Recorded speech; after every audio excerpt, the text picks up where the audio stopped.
Hala, Diyos ko, guys. Tiyo, das ist Winterhalt? Nee, der muss im Haus. Ha? Das ist so im Haus. Guys, oh, malula ka sa mga ano, Kostet guys. 3 Euro. Malula ka sa mga bulaklak. Na, Diyos ko, guys. Tignan nyo naman yung alugbati, guys. Ginagawa lang nila ditong dekorasyon. Uy, Jesus Maria, Santi Maria Josep, yung alugbati na gulay.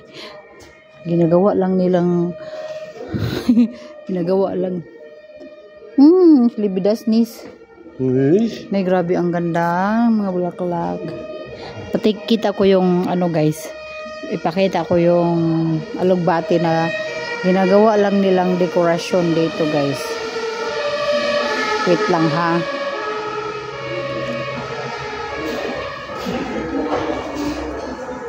Hindi pala biro yung mag-vlog, guys. Nakakahiya din pala pag nasa public mag video. Nakakahiya, baka sabihin nila tapang. Kaya I know now na hindi madali maging vlogger. Kapala ng mukha ang pagbablog kay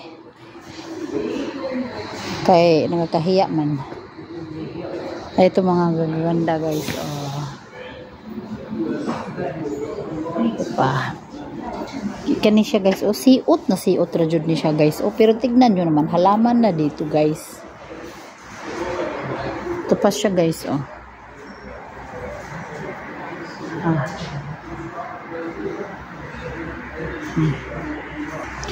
Ito yung sinasabi ko sa inyo, guys. Tignan nyo naman yung alugbate. Ginagawa lang nilang dekorasyon. Samantalang ginugulay na to sa atin. Diba? Alugbating pula. Ang pangalan pala dito ay Rosebud Basella. Ito pala ang pangalan ng dito sa German, alugbati. Diyos ko, Diyos mi, yung maluluyong Jesus, yung alugbati, ginagawa naman lang nilang halaman. Uy, di ango-ango naman sila. Diba, guys? Shocking.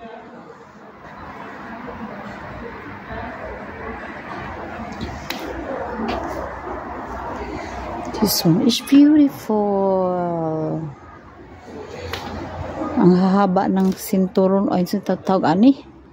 Sarabi tawag ani guys. Nga bulag, guys.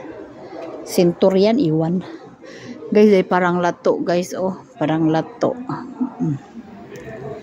Diba? Kasabaan dahil ko ani mag-vlog ko. Umanjud. Napod nindot po siya.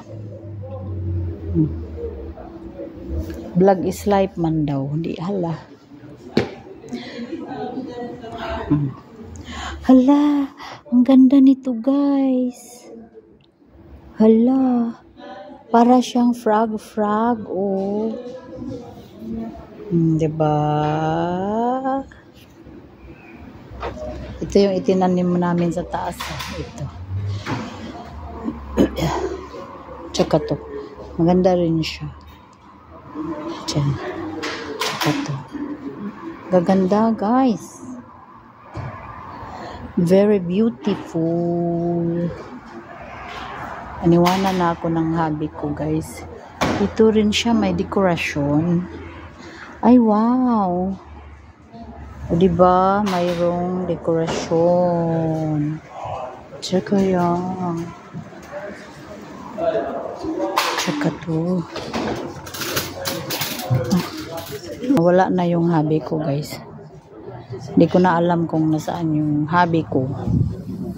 Tignan nyo, guys, diba? Ito may kalamansi. Ay, ang daming bunga. KitKat. Tcharam. Diba?